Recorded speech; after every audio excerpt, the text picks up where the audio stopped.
In this video, I'm going to show you how to say good evening in different languages. If you are new to this channel, my name is Dee and I love sharing my passion with people around me. So without further ado, let's get straight into it.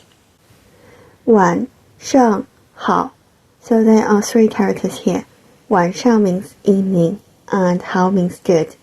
晚上好，晚上好. And then in French you say Bonsoir. Bon means good and soir means evening. Bonsoir, good evening.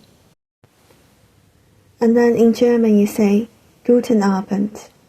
So you probably have guessed it. Guten means good and Abend means evening. Guten Abend. And what about good evening in Spanish?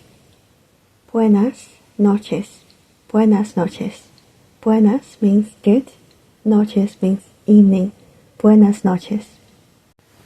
And how about good evening in Japanese? Konbanwa. Konbanwa. So that's all we have for today. Thank you so much for watching. I hope you either enjoyed it or found it useful. And I look forward to seeing you in my next one. Bye for now.